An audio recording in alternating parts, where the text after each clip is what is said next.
It's the Brad and John Show.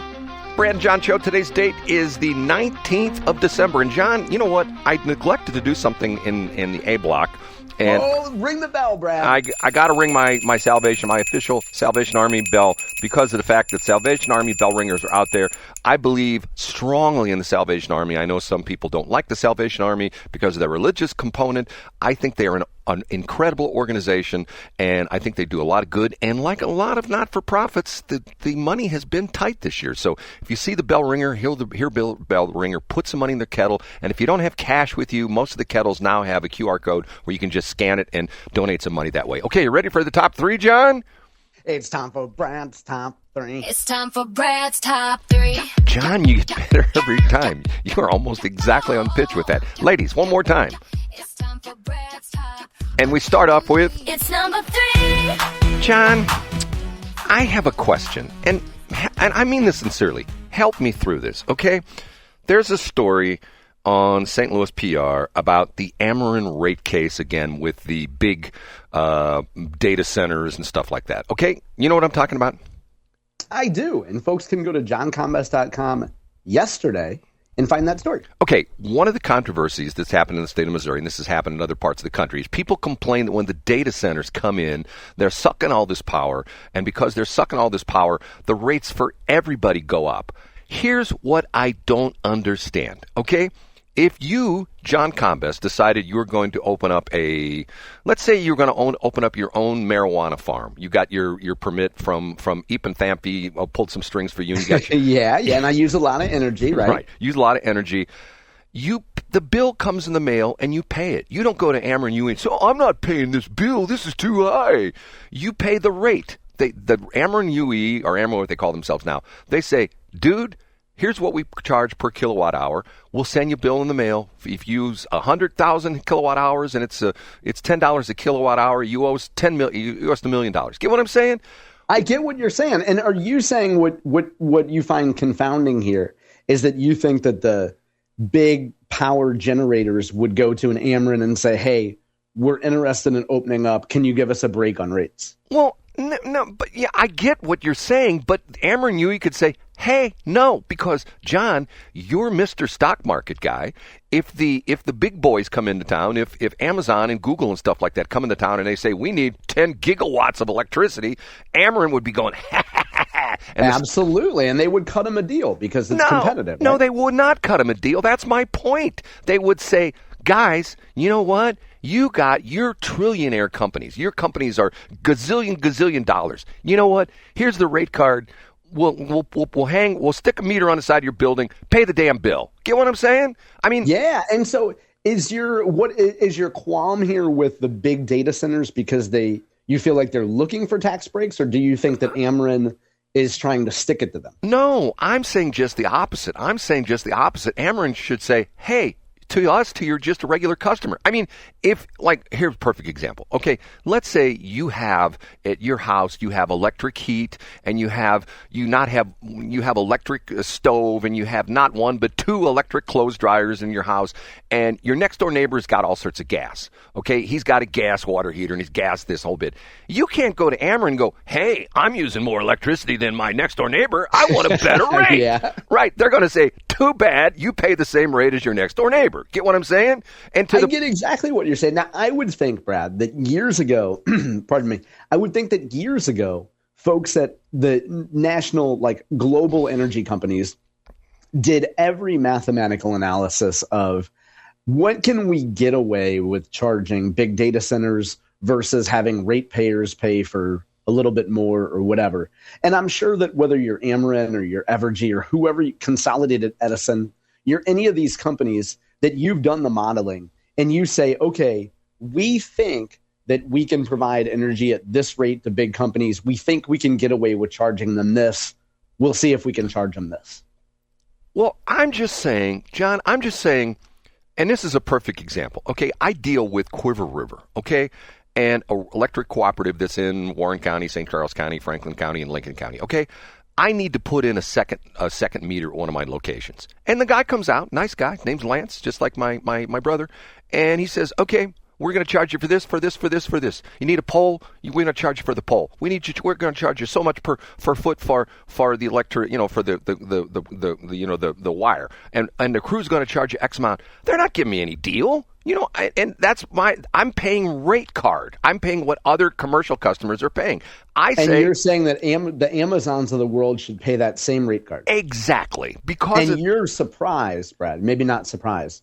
But your qualm here is that the big boys should be paying what Brad Hildebrand. No, I'm just saying, to me, and to the point where if here's what I don't get. Okay, if these guys have so much money, which they do, all the Metas and the Googles and the Alphabets of the world got bucks. Like there's the biggest corporations of the world now. Okay.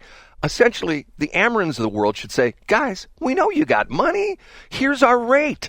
And you know what? If that doesn't work, go find someplace else that works with you. Or put your own packaged nuclear plant in. Or do it like what Meta's doing down in Louisiana, where they're putting in their own gas turbine system. They're going to generate their own electricity. And they're going to generate their own energy. The problem with the Quiver River guy named Lance is that his middle name was not Winter. Right. Well, perfect example. The GM plant in Wentzville, they generate their own power. They have their own generation plant out there. If you see, they got a big smokestack. They do. And guys that are technically on their union break for 15 minutes have to sit on a bike and pedal, and then that powers the turbines. That's the old sheriff and Joe Arpaio, and that story. Yeah, you told it on the show. I didn't know that until you explained it, Brad. Why not use the prisoners for that? Maricopa County, if they want to watch TV, they got to generate some electricity. Right. He put a generator on the stationary bikes attached to the television. And if you want to watch TV, you got to get on the bike and you got to pedal, which generates electricity, which turns the TV set on, which is just a beautiful idea. Ready for number 2? Yeah, let's do it. Okay. It's time for Brad's number 2. It's time for Brad's number 2. I have a couple different choices here. I can talk about high noons, I can talk about diaspora, or I could talk about the Kirkwood Tesla case. Which should I talk about, John? Oh, Kirkwood Tesla. I didn't know that there was action there, Brad. Where did you see this? I believe it's scheduled for next week. I believe. Oh, wow. Okay. I'm not 100% sure. I've heard. Where'd you hear this? I heard it in a couple different stations that there's this case is supposed to be, at least, if not next week, by the end of the year, it's supposed to go. If you know what we're talking about, you want to give the synopsis of this, John? Yeah. So a gentleman in Kirkwood parked his car. He has a Tesla. He's not a particular Republican or conservative or ideologue, but he just happens to be a big Tesla fan. The gentleman's name escapes me. And parked his car and went into a coffee shop. And once he saw someone had been messing with his car, he saw in a video. And then a second time, he decided to keep a close eye on the Tesla camera. And a gentleman put a magnet, like an anti-Elon magnet on this gentleman's Tesla. The gentleman was watching on camera, confronted the man in a local Caldi's coffee shop. Turns out the man was an employee of Washington University in St. Louis, and ended up the man was cited by Kirkwood police, I believe, for some misdemeanor charge of what was essentially vandalism. And that happened in the summer, I believe, and the case has been meandering through the court system since then. Well, it wasn't a magnet because he stuck it on his Tesla or his Cybertruck, which is made out of sticker, something stainless steel, and magnet won't stick to. So that's the story. Great point. It was something like that. Right, and that's the story that essentially he was charged with, I guess, what was it, tampering with a motor vehicle or something like that, or destruction. Something like that, yeah. Destruction of property. And the great video is when the guy confronts him in the coffee shop, at first he denies it. Remember we talked about this? I didn't do that. Yeah, he said he didn't know what he was talking about. So he's clearly lying. Right, he didn't know what he's talking about. Okay, so I'll double check, but that's supposedly next week, I believe. So have you seen that on CaseNet? Do you know the actual case? Yeah, and the last time we talked about it, Brad, it hadn't been mentioned on any local radio show or news outlet. And I gave the update on our show because I had checked it on CaseNet. Yeah, That's the last time we talked about it. So I haven't checked it in a while, no. Okay, ready for number 1? Yeah, let's do it. And now, big finish, Brad's number. John, to me, this marijuana deal with Trump yesterday is fascinating for one important reason. And you know what that important reason is? What's the reason? Well, I do listen to Mark Cox in the morning. And from time to time, I have his cell phone number. He gave it to me years ago, and he was stupid enough to do that. And I text him. And this morning, I texted him a text. Do you want me to read my text I sent to Mark Cox? Yeah, please do. Because here's the interesting thing. They have a new text line, and they're talking about, matter of fact, it's funny, because I heard this the very first day they debuted their new text line where you can just call in and, send a text or call in on their request lines. The very first text was, "Your show sucks." Oh, that they received? Yes, the one that they received. That's Okay. I texted him at 5:47 this morning. "Mark, this is going to be great for radio as we can now sell ads to the pot shops." And he responded, "Really?" And I go, "Yes. The reason most stations do not advertise pot shops was the potential of the FCC not renewing the station license because advertising a Schedule I drug was technically illegal because Schedule I drugs are not legal in the United States. There's no prescription or anything with Schedule I drugs. But now since pot is Schedule III, it's in the same category as other drugs that are already being advertised in radio and TV." Okay? And what's interesting is, I sent it to him, then he talked about it on the air. And he says, well, and what's interesting about it is he was getting heat this morning because he's a big bourbon drinker, and he got a little bit upset because of the fact that people were saying, hey, Mark, what's the difference between smoking a doobie and drinking your bourbon that you talk about all the time? And he got very incensed about that. And his point, well made, was, when I drink my bourbon, I don't bother you across the room with the smell of my bourbon. I go, yes, Mark, I'm in your that's a good point. That's a fair point. I'm in your case right there. Okay. But what's interesting about this is I have done a deep dive on this, and what's frustrating to us as radio stations, and what's interesting is there are a couple of radio stations that have already been doing this. Matter of fact, the refugee stations, which is 94.1 and what is it, 101.9, whatever it is, they already have a pot shop in O'Fallon on their station. And I have a friend of mine that lives in Joplin, and she has told me that the Zimmer stations, are advertising pot shops in Joplin as well too. The sticky situation that gets us into as broadcasters is we are regulated by the FCC, which is a federal government office, and to the point where the FCC not specifically could come down and say, hey, you shouldn't be running that ad, because technically they can't say that unless we run some kind of an ad which would be blatantly illegal for some reason, but yet they can say, hey, you know what, your license will come up for renewal, and you know what, you run those commercials for their pot shops, and we don't really like that, so we're going to not deny your nice license renewal, okay? So my research has come up with this. And do you know the various schedules? Do you know the 5 schedules? Do you know this crazy story? Yeah, you've ticked through them before, but I don't remember your explanation, Brad. Okay, the 5 schedules are: Schedule I is drugs have a high potential for abuse, no medical use for treatment. And those that's like heroin. That's really bad stuff. Well, right? But what's interesting is if you look at this old chart, it says ecstasy, heroin, LSD, marijuana, and PCP. Schedule 2 is high potential for abuse, has accepted medical use for treatment.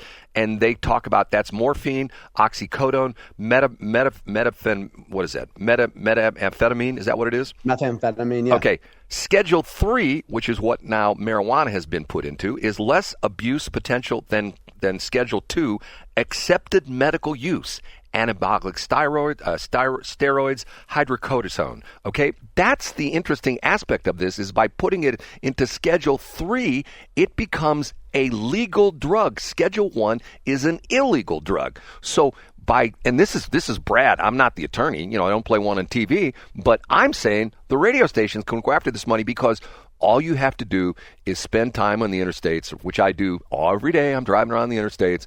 And John, you drive around, there are 2 categories. We've talked about this before. 2 categories that probably account for 50 to 60% of all billboards right now. What are those 2 categories, John? Can you give it to me? It used to be law firms and cannabis, and now it's cannabis and sports gaming. Well, I guess there's 3 of them now. Yeah, that probably accounts for probably 70 to 80% of all the billboards in the St. Louis area. Okay, Schedule 4 is less abuse potential than Schedule 3, accepted medical use. That includes Valium, Xanax, Darvon.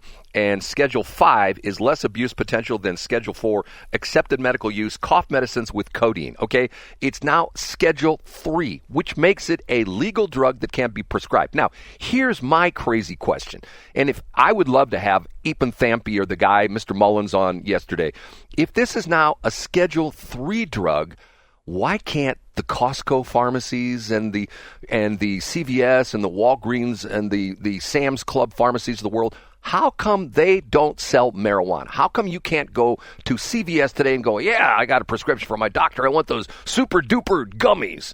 Okay, sir, we'll fill that prescription for you. How come they can't do that now? That's a great question. And I think when we get off the air today, you can separately, you don't need to involve me in this text thread, text Epen Thampy. And on Monday at 7:40, you can ask if Epen would like to explain that. I know Epen has certainly weighed in on social media on the recent developments. I bet Epen would be able to answer that at 7:40 on Monday, December 22nd. Because legally, you can't prescribe a Schedule 1 drug because it's illegal. It's not, allowed for prescription. But once you go, like this chart shows, once you go to Schedule 2, it has accepted medical use for treatment. And by the way, did you know this? This is interesting. I found this out too. Did you know cocaine is not a Schedule 1 drug? It's actually a Schedule 2 drug. Because because you can put it in your Coca-Cola and have a nice refreshing drink. Supposedly there are some limited medical uses for cocaine. It is I don't think it's very frequently used in the medical field, but it supposedly is approved for medical use, so it's a Schedule 2 drug as opposed to a Schedule 1, which is illegal and has no medical use whatsoever. Yeah, and I remember your stories about when you'd be DJing at the Barn at Lucerne. And some guy would get mad at you and send a haymaker to you like he were a North St. Louis County black woman legislator, and you had a bruised eye. You could use it as a bit of a numbing agent, right, Brad? John, if you want, someday I will tell you my story of me DJing a party for the Channel 2 news crew some years ago, and some interesting things happened at that party. And one person in particular showed up and saw what was going on at that party, and took his wife and promptly left the party. And it's a pretty interesting story. If you want me to tell it sometime. Yeah, I mean, that was one of the first times you met Dick Ford. You're like, why are you crashing the Channel 2 party? He wasn't it. And why are you so short? That's what you asked him. No, that's not what I asked him. Okay, we have to take a break. I don't think Dick Ford was short. I think he was sort of tall. I think he's Shorty the Pimp, walks with a limp. I think he's kind of in the Dan Gray, Rick Edlund height stratosphere, right? Walks with a limp. Are you talking about me again? Okay, we have to take a break.